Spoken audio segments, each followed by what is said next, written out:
ಶ್ರೀಗುರುಭ್ಯೋ ನಮಃ. ಸರ್ವವಿಘ್ನಪ್ರಶಮನಂ ಸರ್ವಸಿದ್ಧಿಕರಂ ಪರಂ ಸರ್ವಜೀವಪ್ರಣೇತಾರಂ ವಂದೇ ವಿಜಯದಂ ಹರಿಂ. ಆಸ್ಯತಾಮಿತಿ ಉದೀರ್ಯ ಉಪವಿಷ್ಟೆ ಸತ್ಯವತ್ಯಾಃ ಸುತೆ ಸತ್ಯವಾಚಿ ಮಾನಯನ್ ಮಂದಹಾಸಾವಲೋಕೈಃ ತಾನ್ ಮುನೀಂದ್ರಾನಿಹ ಉಪಾವಿಶತ್ಸಹ. ನಿಮ್ಮೆಲ್ಲರ ಹೃದಯದಲ್ಲಿ ಅನುಗ್ರಹಪೂರ್ವಕವಾಗಿ ಕುಳಿತಿರ್ತಕ್ಕಂತಹ ಸಮಸ್ತ ಗುರು ಪರಂಪರೆಗೆ, ಸಮಸ್ತ ಋಷಿ ಪರಂಪರೆಗೆ ಪ್ರತ್ಯೇಕವಾದ ವಂದನೆಯನ್ನು ಸಲ್ಲಿಸ್ತಾ, ಅಧಿಕ ಮಾಸ ಚಿಂತನೆ ಮಾಲಿಕೆಯಲ್ಲಿ ನಾವು ಇವತ್ತು 5ನೇ ದಿನಕ್ಕೆ ಕಾಲಿಟ್ಟಿದ್ದೇವೆ. 5ನೇ ದಿನದ ಅಧಿಕ ಮಾಸ ಚಿಂತನ ಅಂದರೆ ಋಣ ಪರಿಹಾರಕ್ಕಾಗಿ ಪ್ರಾರ್ಥನೆ. ಋಣ ಪರಿಹಾರ ನಮಗೆ ಗೊತ್ತಿದೆ ಈಗಾಗಲೇ. ದೇವಋಣ, ಋಷಿ ಋಣ, ಪಿತೃಋಣ ಅಂತ 3 ಋಣಗಳನ್ನು ಹೊತ್ತುಕೊಂಡು ನಾವು ಬಂದಿದ್ದೇವೆ ಸಂಸಾರಕ್ಕೆ. ಅಂದರೆ ನಮ್ಮ ಹುಟ್ಟು ಈ 3 ಋಣಗಳಿಂದಾಗಿ ಆಗಿದೆ. ದೇವಋಣ, ಋಷಿ ಋಣ, ಪಿತೃಋಣ. ಋಣ ಅಂದರೆ ಸಾಲ ಅಂತ ಅರ್ಥ. ಸಾಲದ ಹೊರೆಯಿಂದ ನಾವು, ವಿಜಯದಾಸರು ಒಂದು ಕಡೆ ಹೇಳ್ತಾರೆ, ಋಣವೆಂಬ ಸೂತಕವು ಬಹು ಬಾಧೆ ಪಡಿಸುತ್ತಿದೆ ಅಂತ. ಅಂದರೆ ಋಣ ಅನ್ನೋದು ಸೂತಕಕ್ಕಿಂತ ಕೆಟ್ಟ ಮೈಲಿಗೆ. ಆದರೆ ನಾವು ಇಂತಹ ಋಣ ಪರಿಹಾರಕ್ಕಾಗಿಯೂ ನಾವು ಯಾವುದೇ ಪ್ರಯತ್ನವನ್ನು ಮಾಡ್ತಾ ಇಲ್ಲ. ಮಾಡಿದರೂ ಅದು ಸಾಕಾಗ್ತಾ ಇಲ್ಲ. ಇಂತಹ ಒಂದು ಇದರಲ್ಲಿ ಇಂತಹ ಸಂದರ್ಭ ಬಂದಿದೆ, ಅಧಿಕ ಮಾಸ ಬಂದಿದೆ. ನಮ್ಮ ಒಂದು ಸಣ್ಣ ಪ್ರಾರ್ಥನೆಯು ಅಧಿಕವಾಗಿ ಭಾರಿವಾಯು ಗುರುಗಳಿಗೆ ತಲುಪುತ್ತೆ. ಆದ್ದರಿಂದ ಆ ಒಂದು ಋಣ ಪರಿಹಾರಕ್ಕಾಗಿ ನಾವು ಅದು ಎಲ್ಲ ಋಣದ ಪರಿಹಾರಕ್ಕಾಗಿ ಒಬ್ಬ ಸತ್ಪುತ್ರನನ್ನ ಪಡೆದ್ರೆ ಎಲ್ಲ 3 ಋಣಗಳ ಪರಿಹಾರವನ್ನ ಮಾಡುವಂತಹ ಸತ್ಪುತ್ರನ ಸಂತಾನಕ್ಕಾಗಿ ಪ್ರಾರ್ಥನೆಯನ್ನ ಮಾಡೋಣ. ಅದು ಬ್ರಹ್ಮದೇವರ ಅಧಿಷ್ಠಾನದಲ್ಲಿ ಆ ಒಂದು ಶಾಸ್ತ್ರದಲ್ಲಿ ಹೇಳ್ತಾರೆ, ಭಗವಂತ ಹೇಳ್ತಾನೆ, ಬ್ರಹ್ಮಣಿ ಬ್ರಹ್ಮರೂಪೋಸೌ ಶಿವರೂಪೇ ಶಿವಸ್ಥಿತ ಅಂತ. ಬ್ರಹ್ಮನಲ್ಲಿ ಬ್ರಹ್ಮನಾಮಕನಾಗಿ ನಾನಿದ್ದೇನೆ. ಸೃಷ್ಟಿ ಕಾರ್ಯವನ್ನು ಮಾಡೋದು ಬ್ರಹ್ಮ ಎಂಬ ಜೀವನಲ್ಲಿ ನಿಂತು ಸಾಕ್ಷಾತ್ ಭಗವಂತನೇ ಬ್ರಹ್ಮನಾಮಕನಾಗಿ ಸೃಷ್ಟಿ ಕಾರ್ಯವನ್ನು ಮಾಡ್ತಿದ್ದಾನೆ. ಅದರಿಂದ ನಾವು ಸತ್ಪುತ್ರ ಸಂತಾನ, ಅದು ನಮಗೆ ಈ ಒಂದು ಹೆಸರು ಕೇಳಿದಾಗಲೇ ನಮಗನ್ಸುತ್ತೆ, ನಮಗೀಗಾಗಲೇ ವಯಸ್ಸಾಗೋಗಿದೆ, ನಮಗೀಗಾಗಲೇ ಮಕ್ಕಳಿದ್ದಾರಲ್ಲ, ಈಗ ನಾವು ಸತ್ಪುತ್ರ ಸಂತಾನಕ್ಕಾಗಿ ಪ್ರಾರ್ಥನೆಯೇ. ಇದು ಒಂದು ವೈಪರೀತ್ಯ ಅಲ್ವಾ? ಆದರೆ ನಾವು ಒಬ್ಬರಿಗೆ ನಾವು ಸತ್ಸಂತಾನವಾಗಬೇಕಾಗಿದೆ. ನಮ್ಮ ತಂದೆ ತಾಯಿಗಳು ನಮಗೆ ಹುಟ್ಟು ಕೊಡಬೇಕಾದ್ರೆ ಎಷ್ಟೆಲ್ಲ ಆಸೆ ಆಕಾಂಕ್ಷೆಗಳನ್ನು ಇಟ್ಟುಕೊಂಡು ನಮಗೆ ಹುಟ್ಟು ಕೊಟ್ಟಿದ್ದಾರೆ. ನಾವು ಪುತ್ರ ಅಂದರೆ ಮೊದಲು ಏನು ಅಂತ ತಿಳ್ಕೋಬೇಕು. ಪುನ್ನಾಮಕ ನರಕದಿಂದ ಪಾರು ಮಾಡುವವನನ್ನ ಪುತ್ರ ಅಂತ ಕರೀತಾರೆ. ಅದು ಮಗ ಅಥವಾ ಮಗಳು. ನೋಡಿ, ಪ್ರಹ್ಲಾದರಾಜರು ಆ ಒಂದು ಒಳ್ಳೆಯ ಪುತ್ರ ಎನಿಸಿದ್ರು. ಸಾವಿತ್ರಿ ಸತ್ಯವಾನ್ ಸಾವಿತ್ರಿ ಕತೆ ಕೇಳಿರ್ತೀವಿ. ಆ ಸಾವಿತ್ರಿಯು ಸೂರ್ಯನ ಅನುಗ್ರಹದಿಂದ ಹುಟ್ಟಿರ್ತಕ್ಕಂಥ ಸಾವಿತ್ರಿ ಹೆಣ್ಣು ಮಗುವಾದರೂ ಅವಳು ಕುಲದ್ವಯ ತಾರಿಣಿ, 2 ಕುಲವನ್ನ ಉದ್ಧಾರ ಮಾಡಿದಳು. ತಾನೂ ಉದ್ಧಾರ ಆಗಿ ಆ ತನ್ನ ಕುಲವನ್ನ ಮುನ್ನಡೆಸಿದಳು ಅಂತ ನಾವು ಕೇಳ್ತೇವೆ. ಹಾಗೆ ಪುನ್ನಾಮಕ ನರಕದಿಂದ ಪಾರು ಮಾಡುವವನು ಪುತ್ರ, ತಂದೆ ತಾಯಿಗಳ ಋಣವನ್ನು ತೀರಿಸುವವನು ಪುತ್ರ ಅಂದಾಕ್ಷಣ ಅದು ಮಗ ಅಥವಾ ಮಗಳು ಅಂತ ನಾವು ತಿಳಿಬೇಕು. ಯಾರು ಇದನ್ನ ನರಕದಿಂದ ಪಾರು ಮಾಡುವಂತಹ ಜೀವರು ನಮ್ಮಲ್ಲಿ ಬರಬೇಕು ಅನ್ನೋದು, ನಾವು ಅಂತಹ ಜೀವರ ಅನುಗ್ರಹವನ್ನಾದರೂ ಪಡಿಬೇಕು. ನಮ್ಮ ತಂದೆ ತಾಯಿಗಳ ಋಣ ನಮ್ಮ ಮೇಲಿದೆ, ನಮ್ಮ ಋಣ ನಮ್ಮ ಮಕ್ಕಳ ಮೇಲೆ. ನಾವು ಇದನ್ನ ಜೀನ್ಸಲ್ಲಿ ಅದನ್ನ ಮುಂದೆ ಮುಂದೆ ಮುಂದೆ ತೆಗೆದು ಸೃಷ್ಟಿ ಕಾರ್ಯದಲ್ಲಿ ಒಬ್ಬ ಜೀವಕ್ಕೆ ನಾವು ಸಾಧನ ಶರೀರವನ್ನ ಕೊಡೋದು ಪರಮ ಪುಣ್ಯತಮವಾದಂತಹ ಕೆಲಸ. ಅದು ಧಾರ್ಮಿಕ ಸಂತಾನವಾಗಬೇಕು. ನಾವು ಸಾರ್ಥಕ ಸಂತಾನವಾಗಬೇಕು. ನಮ್ಮ ತಂದೆ ತಾಯಿಗಳಿಗೆ ನಾವು ಸಾರ್ಥಕ ಸಂತಾನವಾಗಬೇಕು. ನಮ್ಮ ಮಕ್ಕಳು ಧಾರ್ಮಿಕವಾಗಿ ನಮ್ಮ ಒಂದು ಋಣವನ್ನು ಪರಿಹಾರ ಮಾಡುವಂತಹ ಉನ್ನತ ಸ್ಥಾನಕ್ಕೆ ಏರಬೇಕು ಅಂತ ತಿಳಿತಾ, ಇವತ್ತು ಬ್ರಹ್ಮದೇವರಲ್ಲಿರ್ತಕ್ಕಂಥ, ಮುಖ್ಯ ಪ್ರಾಣ ದೇವರಲ್ಲಿರ್ತಕ್ಕಂಥ ಭಗವಂತನಲ್ಲಿ, ಬ್ರಹ್ಮನಾಮಕ ಭಗವಂತನಲ್ಲಿ ನಮ್ಮನ್ನು ಸೃಷ್ಟಿ ಮಾಡಿದವನು ಅವನೇ, ನಮ್ಮ ತಂದೆ ತಾಯಿಯನ್ನು ಸೃಷ್ಟಿ ಮಾಡಿದವನು ಅವನೇ, ನಮ್ಮ ಮಕ್ಕಳನ್ನು ಸೃಷ್ಟಿ ಮಾಡಿದವನು ಅವನೇ. ಆದ್ದರಿಂದ ಅವನಲ್ಲೇ ನಮ್ಮ ಪ್ರಾರ್ಥನೆಯನ್ನು ಮಾಡೋಣ. ಇದು ಶಾಸ್ತ್ರೀಯವಾದಂತಹ ಪ್ರಾರ್ಥನೆ. 10 ರೀತಿಯ ಪ್ರಾರ್ಥನೆ ಇದೆ ಋಣ ಪರಿಹಾರಕ್ಕಾಗಿ. ಸೃಷ್ಟಿಕರ್ತರ ಅಂತ ಬ್ರಹ್ಮದೇವರಲ್ಲಿ ಋಣ ಪರಿಹಾರ ರೂಪರಾದಂತಹ ಸತ್ಪುತ್ರ ಸಂತಾನಕ್ಕಾಗಿ ಪ್ರಾರ್ಥನೆಯನ್ನು ಮಾಡೋಣ. ಇಲ್ಲಿ ನಾವೆಲ್ಲ ಅಂದುಕೊಂಡಂಗೆ ಮೈಥುನ ಸೃಷ್ಟಿ, ಈ ಒಂದು ಕಲಿಯುಗದಲ್ಲಿ ಈ ಮೈಥುನ ಸೃಷ್ಟಿ ಬಂದಿದೆ. ಆದರೆ ಬ್ರಹ್ಮದೇವರು ಆದಿಯಲ್ಲಿ ಸೃಷ್ಟಿ ಮಾಡಿದ್ರಲ್ಲ, ಅವರು ತಮ್ಮ ಒಂದೊಂದು ಇಂದ್ರಿಯಗಳಿಂದ ಒಬ್ಬೊಬ್ಬ ಸತ್ಪುತ್ರ ಸಂತಾನವನ್ನು ಪಡೆದರು. 10 ಇಂದ್ರಿಯಗಳಿಂದ 10 ಸಂತಾನ ಪಡೆದಿದ್ದಾರೆ. ಅದನ್ನು ವಿರಾಟ್ ರೂಪದ ಬ್ರಹ್ಮದೇವರನ್ನು ಚಿತ್ರಣವನ್ನು ಮನಸ್ಸಿಗೆ ತಂದುಕೊಂಡು ನಾವು ಬ್ರಹ್ಮದೇವರ ಕಣ್ಣಿನಿಂದ ಅತ್ರಿ ಋಷಿಗಳಂತಹ ಸತ್ಪುತ್ರ ಸಂತಾನವನ್ನು ಪಡೆದಿರ್ತಕ್ಕಂಥ ಓ ವಿರಾಟ್ ರೂಪಿ ಬ್ರಹ್ಮದೇವರೇ, ನಮಗೆ ಸತ್ಪುತ್ರ ಸಂತಾನ, ನಾವು ಅಂತಹ ಸಂತಾನ ಆಗಬೇಕು. ನಾವು ಇವತ್ತಲ್ಲ ನಾಳೆ ಮತ್ತೆ ಮತ್ತೆ ಬರೋರೇ ಸಂಸಾರಕ್ಕೆ. ಆದರೆ ನಾವು ಎಲ್ಲಿ ಹುಟ್ಟುತ್ತೇವೋ ಅಲ್ಲಿ ನಾವು ಒಳ್ಳೆಯ ನಮ್ಮ ತಂದೆ ತಾಯಿಗಳಿಗೆ ಪುನ್ನಾಮಕ ನರಕದಿಂದ ಪಾರು ಮಾಡುವಂತಹ ಧಾರ್ಮಿಕ ವಿಧಿವಿಧಾನಗಳನ್ನು ಆಚರಿಸುವಂತಹ ಸಂತಾನ ನಾವಾಗಬೇಕು. ನಮಗೂ ಅಷ್ಟೇ ಒಳ್ಳೆಯ ಸಂತಾನ ಆಗಬೇಕು. ಈ ರೀತಿಯ ಸಂತಾನವಾಗಬೇಕಾದ್ರೆ ಅತ್ರಿ ಋಷಿಗಳನ್ನು ಪ್ರಾರ್ಥನೆ ಮಾಡೋಣ. ಅಂದರೆ ಬ್ರಹ್ಮದೇವರ ಕಣ್ಣಿನಿಂದ ಹುಟ್ಟಿದಂತಹ ಅತ್ರಿ ಋಷಿಗಳೇ, ಹೇಗೆ ನೀವು ಕಣ್ಣು ಅನ್ನೋದು ಒಂದು ಅಸಂಗತ್ವ ಅಂತ ಒಂದು ಕಣ್ಣಿನಲ್ಲಿ ಒಂದು ಗುಣ ಇದೆ. ಅಂತಹ ಅಸಂಗತ್ವವನ್ನು ಸಾಧಿಸಿದವರು ಅತ್ರಿ ಅನ್ನೋ ಹೆಸರಲ್ಲೇ ಇದೆ ನೋಡಿ. 3 ಗುಣಾನ್ ಅಂದರೆ ಈ ಎಲ್ಲ ಸತ್ವಗುಣ, ರಜೋಗುಣ, ತಮೋಗುಣ ಅವೆಲ್ಲ ಮೀರಿದಂಥವ್ರು. ಅಂದರೆ ನಿಷೇಧ. 3 ಗುಣಾನ್ ವಿಕ್ರಮತೆ ಅತ್ರಿ ಅಂತ. ಈ 3 ಗುಣಗಳನ್ನು ಮೀರಿ ಅಂದರೆ ಅದನ್ನು ಹಿಡಿತದಲ್ಲಿ ಇಟ್ಟುಕೊಂಡು ಸಾಧನೆ ಮಾಡಿದಂಥವರು ಅತ್ರಿ ಮುನಿಗಳು. ಅಸಂಗತ್ವವನ್ನು ಸಾಧಿಸಿದಂತಹ ಸತ್ಪುತ್ರ ಸಂತಾನ ಬ್ರಹ್ಮದೇವರು ಅಂತಹ ಪುತ್ರ ಸಂತಾನ ಪಡೆದಿದ್ದಾರೆ.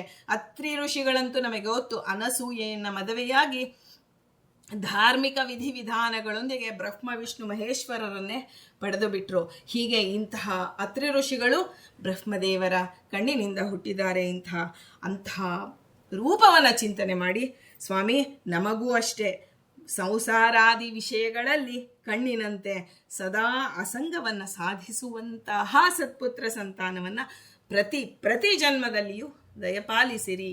ನಮ್ಮ ಮಕ್ಕಳು ಆ ರೀತಿಯಾಗಿ ಸಾಧನೆ ಮಾಡುವಂತೆ ಅನುಗ್ರಹ ಮಾಡಿ ನಮಗೂ ಆ ರೀತಿಯ ಸಾಧನೆಯನ್ನು ಕರುಣಿಸಿರಿ ಅಂತ ಹೇಳಿ ಪ್ರಾರ್ಥನೆ. ಇನ್ನೊಂದು ಮುಖದಿಂದ ಬ್ರಹ್ಮದೇವರು ತಮ್ಮ ಮುಖದಿಂದ ಅಂಗೀರಸ ಋಷಿಗಳಂತಹ ಸತ್ಪುತ್ರ ಸಂತಾನವನ್ನು ಪಡೆದಿದ್ದಾರೆ. ಇಂತಹ ವಿರಾಟ್ ರೂಪಿ ಬ್ರಹ್ಮದೇವರೇ, ನಮಗೂ ಸದಾ ನಮಗೆ ನೋಡಿ, ನಾವು ಯಥಾ ಉಪಾಸತೆ ತಥೈವ ಭವತಿ. ನಾವು ಯಾವ ರೀತಿಯ ರೂಪವನ್ನು ಉಪಾಸನೆ ಮಾಡ್ತೀವೋ ಅದೇ ರೀತಿಯ ಫಲ ನಮಗೆ ಸಿಗತ್ತೆ. ಹಾಗೆ ಮುಖದಿಂದ ಅಂಗೀರಸ ಋಷಿಗಳು ವೇದದಲ್ಲಿ ಎಲ್ಲ ಕೊಂಡಾಡುವಂತಹ ಅನೇಕ ವೇದ ಮಂತ್ರಗಳ ದ್ರಷ್ಟಾರರಾದಂತಹ ಅಂಗೀರಸ ಋಷಿಗಳನ್ನು ನೀವು ಪಡೆದಿದ್ದೀರಾ ಬ್ರಹ್ಮದೇವರೇ. ನೀವು ನಮಗೂ ಸಹ ಸದಾ ವೇದೋಕ್ತವಾದಂತಹ ಮಂತ್ರಗಳನ್ನು ಹರಿಯ ಪ್ರೀತಿ ಸಂಪಾದನೆಗಾಗಿಯೇ ಉಚ್ಚರಿಸುವಂತಹ ಸತ್ಪುತ್ರ ಸಂತಾನವನ್ನು ಕರುಣಿಸಿರಿ. ನಾವು ಅಷ್ಟೇ, ನಮಗೆ ದೇವರು ಮುಖ ಕೊಟ್ಟಿದ್ದಾನೆ, ಎಷ್ಟೆಲ್ಲ ಮುಖವನ್ನು ಲೌಕಿಕವಾಗಿ ಅತ್ಯಂತ ಸುಂದರವನ್ನಾಗಿ ಮಾಡ್ಕೋತೇವೆ. ಆದರೆ ಮಾತುಗಳು ಬಂದಾಗ ನಮಗೆ ಗೊತ್ತಾಗತ್ತೆ ನಮ್ಮ ಸಂಸ್ಕಾರ ಎಷ್ಟು ಇದೆಯೋ ಅಂತಹ ಮಾತು ನಮ್ಮ ಬಾಯಲ್ಲಿ ಬರುತ್ತೆ. ಆದರೆ ನಾವು ಪ್ರಾರ್ಥನೆ ಮಾಡೋಣ, ಅಂಗೀರಸ ಋಷಿಗಳನ್ನು ಸದಾ ವೇದ ಪರಾಯಣರು ಮುಖದಿಂದ ನೀವು ಅಂಗೀರಸ ಋಷಿಗಳನ್ನು ಪಡೆದಿದ್ದೀರಾ ಸ್ವಾಮಿ. ನಾವು ಅಷ್ಟೇ ಸದಾ ಹರಿವಾಯು ಗುರುಗಳ ಸ್ಮರಣೆ ಮಾಡುವಂತಹ ಒಂದು ಸಂತಾನವಾಗಬೇಕು. ಜೊತೆಗೆ ನಮ್ಮ ಸಂತಾನ, ನಮ್ಮ ಮಕ್ಕಳು ಆ ರೀತಿ ಈ ಧರ್ಮವನ್ನು ಮುಂದುವರಿಸಿಕೊಂಡು ಹೋಗುವಂತಹ ಬುದ್ಧಿಯನ್ನು ನೀವು ಪ್ರೇರಣೆ ಮಾಡಿರಿ. ಇಂತಹ ಸತ್ಪುತ್ರ ಸಂತಾನ ನಾವಾಗಬೇಕು. ಕೇವಲ ಪುತ್ರ ಸಂತಾನ ಅಲ್ಲ. ಪುತ್ರ ಅಂದರೆ ಪುನ್ನಾಮಕ ನರಕದಿಂದ ಪಾರು ಮಾಡುವವನಷ್ಟೇ ಪುತ್ರ ಅಲ್ಲ, ಸತ್ಪುತ್ರ ಅಂತ ಸದಿತಿ ಪ್ರಾಣ ಅಂತ ಮುಖ್ಯ ಪ್ರಾಣದೇವರ ಶಾಸ್ತ್ರವನ್ನು ಅನುಸರಿಸಿ ಅದರಲ್ಲಿ ಬಿಂಬರೂಪಿ ಭಗವಂತನನ್ನು ತಾನು ಕಂಡು ತನ್ನವರು ಕಾಣುವಂತೆ ಮಾಡುವಂತಹ ಯೋಗ್ಯ ಸಂತಾನ ಸತ್ಪುತ್ರ ಸಂತಾನ. ಏಕೆಂದರೆ ಒಂದೊಂದು ಪದವೂ ಅತ್ಯಂತ ಅರ್ಥಗರ್ಭಿತವಾಗಿದೆ. ಇಂತಹ ಬ್ರಹ್ಮ ಸೃಷ್ಟಿಕರ್ತರಾದಂತಹ ಬ್ರಹ್ಮದೇವರಲ್ಲಿ ಈ ಪ್ರಾರ್ಥನೆಯನ್ನು ಮಾಡ್ತಾ ಇದ್ದೇವೆ. ಮೂರನೇದಾಗಿ ಹೃದಯದಿಂದ ಭೃಗು ಋಷಿಗಳಂತಹ ಸತ್ಪುತ್ರ ಸಂತಾನವನ್ನು, ಇಡೀ ಬ್ರಾಹ್ಮಣ ಕುಲಕ್ಕೆ ಒಂದು ನಿಯಾಮಕರು ಭೃಗು ಋಷಿಗಳು. ಇಂತಹ ಸತ್ಪುತ್ರ ಸಂತಾನವನ್ನು ಪಡೆದಂತಹ ವಿರಾಟ್ ರೂಪಿ ಬ್ರಹ್ಮದೇವರೇ ನಮಗೂ ಸಕಲ ಕರ್ಮಗಳನ್ನು ಹೃತ್ಪೂರ್ವಕವಾಗಿ ನೋಡಿ, ಹೃದಯದಿಂದ ಮಾಡೋದೇನು ನಾವು ಹೇಳ್ತೀವಿ, ಹೃತ್ಪೂರ್ವಕ ಧನ್ಯವಾದಗಳು, ಹೃತ್ಪೂರ್ವಕ ಸುಸ್ವಾಗತ ಅಂತೆಲ್ಲ ಹೇಳ್ತಿರ್ತೀವಿ. ಹೃದಯ ಅಂದ್ರೇನು? ಭಾವನೆಗಳು, ಒಳ್ಳೆಯ ಸದಾಚಾರವುಳ್ಳಂತಹ ಭಾವನೆಗಳನ್ನು, ಒಂದು ಕರ್ಮಗಳನ್ನು ಹೃತ್ಪೂರ್ವಕವಾಗಿ ಅಂದರೆ ಹರಿತೋಷಣಾರ್ಥವಾಗಿ ಶ್ರೀ ಹರಿಪ್ರಿಯತಾಂ. ನಾವು ಹಾಗಲ್ಲ, ನೂರಾರು ಆಸೆ ಆಕಾಂಕ್ಷೆಗಳನ್ನು ಇಟ್ಟುಕೊಂಡು ಕರ್ಮವನ್ನು ಮಾಡ್ತಾ ಇದ್ದೇವೆ. ಅಧಿಕ ಮಾಸನೂ ಅಷ್ಟೇ, ನಾವು ನೋಡಿ ದಿನ ಇದೇ ರೀತಿ ಮಾಡ್ತೀವ? ಇಲ್ಲ, ಅಧಿಕ ಮಾಸ ಬಂದಿದೆಯಪ್ಪ, ಅಧಿಕ ಮಾಸದಲ್ಲಿ ನಾವು ದಿನ ಈ ರೀತಿ ಮಾಡಬೇಕು ಅಂತ ಒಂದು ಟೈಮ್ ಟೇಬಲ್ ಹಾಕೋತೀವಿ. ಆದರೆ ಹೃತ್ಪೂರ್ವಕವಾಗಿ ಯಾವುದೇ ನಿಮಿತ್ತವಿಲ್ಲದೆ ದೇವರನ್ನ ಸ್ಮರಣೆ ಮಾಡೋದು, ಯಾವುದೇ ಫಲದ ಆಶೆ ಇಲ್ಲದೆ ಹರಿಪ್ರೀತಿಗಾಗಿ ನಮ್ಮ ಒಂದು ಪುಟ್ಟ ಮಗುವಿಗೆ, ಆಗ ತಾನೇ ಹುಟ್ಟಿದ ಮಗುವಿಗೆ ತಾಯಿ ಹಾಲು ಕುಡಿಸ್ತಾಳೆ, ಅಜ್ಜಿ ತಾತ ಎಲ್ಲ ಬಂಧು ಬಾಂಧವರೆಲ್ಲ ಬರ್ತಾರೆ, ಆ ಮಗುವನ್ನ ಎಷ್ಟು ಉಡುಗೊರೆಗಳನ್ನ ಕೊಡ್ತಾರೆ. ಆ ಹುಟ್ಟಿದ ಮಗು ಅದಕ್ಕೆ ಯಾವುದು ಗೊತ್ತಿಲ್ಲ, ಆದರೆ ಏನೂ ಇಲ್ಲದೆ ತಾಯಿ ಆದವಳು ನಿರ್ವಂಚನೆಯಿಂದ ಇದು ನನ್ನ ಮಗು ಅಂತ ತಿಳಿದು ಅದನ್ನ ಹಗಲು ಇರುಳು ಹೇಗೆ ನೋಡಿಕೊಳ್ತಾಳೆ. ಅಂದರೆ ಶ್ರೀ ಹರಿಪ್ರಿಯತಾಮ್ ಅನ್ನೋದಕ್ಕೆ ಒಂದು ಸಾಮಾನ್ಯ ಉದಾಹರಣೆ ಅಷ್ಟೇ. ನಮಗೆ ಆ ಮಗುವಿನಿಂದ ಆ ಕ್ಷಣ ನಮಗೆ ಯಾವ ಉಪಯೋಗವೂ ಇಲ್ಲ, ಆದರೆ ಮುಂದೆ ಯಾವತ್ತೋ ಆ ಮಗು ನಮಗೆ ಮಾಡಬಹುದು, ಮಾಡದೇನೂ ಇರಬಹುದು. ಆದರೆ ತಾಯಿ ಆ ಕ್ಷಣ ಇದು ನನ್ನ ಮಗು ಅಂತ ಹೇಳಿ ತಾಯಿಯೇ ಆಗಲಿ ಬೇರೆಯವರೇ ಆಗಲಿ ಹೇಗೆ ಆ ಮಗುವನ್ನು ನಿರ್ವಂಚನೆಯಿಂದ ನೋಡಿಕೊಳ್ತಾರೋ, ಆ ಶ್ರೀ ಹರಿಪ್ರಿಯತಮ್ ಅಂದರೆ ನಮಗೆ ಏನು ಸ್ವಾಮಿ ನೀನು ಕೊಟ್ಟಿದ್ದೆಲ್ಲವನ್ನ ನಾನು ಅನುಭವಿಸ್ತಾ ಇದ್ದೇನೆ, ಅದು ಸುಖವಾಗಲಿ ದುಃಖವಾಗಲಿ ಅದಕ್ಕೆ ನಾನು ಕೃತಜ್ಞತೆ ಹೇಳಬೇಕಾಗಿದೆ ಅಂತ ತಿಳಿದು ಶ್ರೀ ಹರಿಪ್ರಿಯತಮ್ ಕೇವಲ ಅದು ಇಷ್ಟೆಲ್ಲ ಬೆಳಗ್ಗೆಯಿಂದ ಮಧ್ಯಾಹ್ನದವರೆಗೂ ಅದು ಚಂಡೆ ಹಿಡಿದು ಅಳ್ತಿತ್ತು. ಎಲ್ಲ ರೀತಿಯ ನಾನಾ ಪ್ರಯತ್ನಗಳಿಂದ ತಾಯಿ ಎಲ್ಲರೂ ಸೇರಿ ಅದನ್ನು ಸಮಾಧಾನ ಮಾಡಿ ಕೇವಲ ಒಂದು ನಗು ಬಂತು ಆ ಮುಖದ ಮೇಲೆ. ಅದನ್ನು ನೋಡಿ ಏನು ಹಿರಿ ಹಿಗ್ಗುತ್ತಾಳೆ. ಹಾಗೆ ಶ್ರೀ ಹರಿಪ್ರಿಯತಾಂ ಭಗವಂತ ನಮ್ಮ ಅನಂತ ಕರ್ಮಗಳನ್ನು ಮಾಡಿದಾಗಲೂ ನಮ್ಮ ಮನಸ್ಸಿಗೆ ಒಂದು ಸಮಾಧಾನ ಕೊಡೋದಿಲ್ಲ. ಇನ್ನೂ ಮಾಡಬೇಕಾಗಿತ್ತು, ಹೀಗೆ ಮಾಡಬೇಕು ಹಾಗೆ ಮಾಡಬೇಕು ಅಂತ ಒಮ್ಮೊಮ್ಮೆ ಸಣ್ಣ ಕೆಲಸವು ನಮಗೆ ತುಂಬ ಸಮಾಧಾನ ಕೊಟ್ಟುಬಿಡುತ್ತೆ. ಅಂದರೆ ಆ ಸಮಾಧಾನ ಕೊಡೋನು ಬಿಂಬರೂಪಿ ಭಗವಂತ ನನಗೆ ಪ್ರೀತಿಯಾಗಿದೆ ಅನ್ನೋದನ್ನು ಒಳಗಿನಿಂದನೇ ತಿಳಿಸಿಕೊಡ್ತಿದ್ದಾನೆ. ಅದನ್ನು ತಿಳಿಯುವ ಒಂದು ಯೋಗ್ಯತೆ ನಮ್ಮದಲ್ಲ. ಆದರೆ ಹೃತ್ಪೂರ್ವಕವಾಗಿ ಹರಿತೋಷಣಾರ್ಥವಾಗಿಯೇ ಎಲ್ಲ ಕರ್ಮಗಳನ್ನು ಮಾಡುವಂತಹ ಸತ್ಪುತ್ರ ಸಂತಾನವನ್ನು ನಮಗೆ ಕರುಣಿಸಿರಿ ಅಂತ ಹೇಳಿ ಪ್ರಾರ್ಥನೆ ಮಾಡೋಣ. ಇನ್ನು ಮನಸ್ಸಿನಿಂದ ವಿರಾಟ್ ರೂಪಿ ಬ್ರಹ್ಮದೇವರ ಮನಸ್ಸಿನಿಂದ ವಸಿಷ್ಠ ಋಷಿಗಳಂತಹ ಸತ್ಪುತ್ರ ಸಂತಾನವನ್ನು ಪಡೆದಂತಹ ವಿರಾಟ್ ರೂಪಿ ಬ್ರಹ್ಮದೇವರೇ ನಮಗೂ ಸದಾ ಮನಸ್ಸಿನಲ್ಲಿ ಹರಿವಾಯು ಗುರುಗಳ ಗುಣಚಿಂತನೆಯನ್ನು ಸದಾ ನಾವು ಈ ಲೌಕಿಕ ಸುಖ ಲೋಭಗಳ ಒಂದು ಚಿಂತನೆಯನ್ನೇ ಮಾಡ್ತೀರಿ. ಈ ಕೆಲಸ ಮಾಡಿದರೆ ನನಗೇನು ಉಪಯೋಗ, ಈ ಕೆಲಸ ಮಾಡಿದರೆ ಎಷ್ಟು ಲಾಭ, ಈ ರೀತಿಯಾಗಿ ಯೋಚನೆ ಮಾಡುವಂಥದ್ದು ಸಂಶಯಾತ್ಮಕವಾದದ್ದು ನಮ್ಮ ಮನಸ್ಸು. ಇದನ್ನು ಮಾಡ್ಲೋ ಅದನ್ನು ಮಾಡ್ಲೋ, ಅಪೋಪದಾನ ಮಾಡ್ಲೋ ನಮಸ್ಕಾರ ಮಾಡ್ಲೋ, ಅದರಲ್ಲೂ ನಮಗೆ ಕನ್ಫ್ಯೂಷನ್ನು. ಯಾವುದು ಮಾಡಿದರೆ ಹೆಚ್ಚು, ಎಲ್ಲವನ್ನ ವ್ಯಾವಹಾರಿಕವಾಗಿ ನೋಡಿ ಅಳೆದು ತೂಗಿ ಆ ನಂತರ ಮಾಡ್ತೇವೆ. ಆದರೆ ಹಾಗಲ್ಲ. ವಸಿಷ್ಠ ಋಷಿಗಳನ್ನು ಆ ಮನಸ್ಸಿನಿಂದ ನೋಡಿ, ನಮ್ಮ ಮನಸ್ಸು ನಿಯಂತ್ರಣ ಬರಬೇಕಾದ್ರೆ ವಸಿಷ್ಠ ಋಷಜ್ಞಾನೆ ಅಂತ, ಅದರಲ್ಲೂ ವಸಿಷ್ಠ ಋಷಿಗಳನ್ನು ನಾವು ನಿರಂತರ ಸ್ಮರಣೆ ಮಾಡ್ತಾ ಇದ್ರೆ ಅದು ನಮ್ಮ ಮನಸ್ಸನ್ನು ಹಿಡಿತಕ್ಕೆ ತಂದು ಕೊಡ್ತಾರೆ. ಇಂಥ ಅವರ ಸ್ಮರಣೆಯೇ ಪ್ರಾತಃ ಸ್ಮರಣೀಯರು ವೇದಕಾಲದ ಮಹರ್ಷಿಗಳು. ಅಂತಹ ಮಹರ್ಷಿಗಳನ್ನು ಪಡೆದಂತಹ ಬ್ರಹ್ಮದೇವರಲ್ಲಿ ನಮ್ಮ ಪ್ರಾರ್ಥನೆ ಏನಂದರೆ, ಸ್ವಾಮಿ ನನ್ನ ಮನಸ್ಸಿನಲ್ಲಿ ಸದಾ ಹರಿವಾಯು ಗುರುಗಳ ಚಿಂತನೆಯನ್ನು ಗುಣಚಿಂತನೆಯನ್ನು ಮಾಡಿ ಮನನ ಮಾಡುವಂತಹ ಸತ್ಪುತ್ರ ಸಂತಾನವನ್ನು ದಯಪಾಲಿಸಿರಿ. ನಾನು ಅಂತಹ ಸತ್ಪುತ್ರನಾಗಬೇಕು, ನನ್ನ ಮಕ್ಕಳು ಸತ್ಪುತ್ರ ಸಂತಾನವಾಗುವಂತೆ ನಮಗೆ ಅನುಗ್ರಹ ಮಾಡಿ. ಇನ್ನು 5ನೇದಾಗಿ ನಾಭಿಯಿಂದ, ಯಾರು ವಿರಾಟ್ ರೂಪಿ ಬ್ರಹ್ಮದೇವರು ತಮ್ಮ ನಾಭಿಯಿಂದ ಪುಲಹ ಋಷಿಗಳನ್ನು ಸತ್ಪುತ್ರ ಸಂತಾನವನ್ನಾಗಿ ಪಡೆದಿದ್ದಾರೆ. ಇಂತಹ ಬ್ರಹ್ಮದೇವರೇ ನಮಗೂ ಈ ನಾಭಿ ಅನ್ನೋದು ನೋಡಿ, ಸೂಕ್ಷ್ಮ ದ್ವಾರ, ಗರ್ಭದಲ್ಲಿ ಮಗು ಇದ್ದಾಗ, ತಾಯಿಯ ಗರ್ಭದಲ್ಲಿ ಮಗು ಇದ್ದಾಗ ಆ ಸೂಕ್ಷ್ಮ ದ್ವಾರದ ಮೂಲಕ ನನ್ನ ಸಂಬಂಧವನ್ನು, ತಾಯಿಯ ಸಂಬಂಧ ಮಗುವಿಗೆ ಆ ನಾಭಿಯ ದ್ವಾರದಿಂದ ಹೋಗುತ್ತೆ. ಆಪ್ಯಾಯನಿ ನಾಡಿ ಅಂತ ಹೇಳ್ತಾರೆ. ಅಂಥ ಆ ನಾಡಿಯಿಂದ ಏನು ಸಂಬಂಧ ನನಗೂ ನನ್ನ ಸಂತಾನಕ್ಕೂ ಶುರುವಾಯಿತೋ ಅಲ್ಲಿಂದ ಪ್ರಾರಂಭ ಮಾಡಿಕೊಂಡು ಪದ್ಮನಾಭರೂಪಿ ಹರಿಯ ನಾಭಿಕ್ಷೇತ್ರವನ್ನ ಹೊಂದುವ ಪರ್ಯಂತರವಾಗಿ ಎಂತಹ ದೊಡ್ಡ ಪ್ರಾರ್ಥನೆ. ಬ್ರಹ್ಮದೇವರು ಹೇಳ್ತಾರೆ, ಇದು ಬಹಳ ದೊಡ್ಡದಾಯ್ತಲ್ವಾ ಅಂದ್ರೆ, ಸ್ವಾಮಿ ಗುರುಗಳು ಹೇಳಿದ್ದಾರೆ, ಗುರುಗಳು ಹೇಳಿದಂತೆ ನಿಮ್ಮಲ್ಲಿ ನಾವು ಪ್ರಾರ್ಥನೆ ಮಾಡ್ತಿದ್ದೀವಿ. ಒಮ್ಮೆ ನನಗೆ ಒಬ್ಬ ಸತ್ಪುತ್ರನನ್ನ ಅನುಗ್ರಹಿಸು.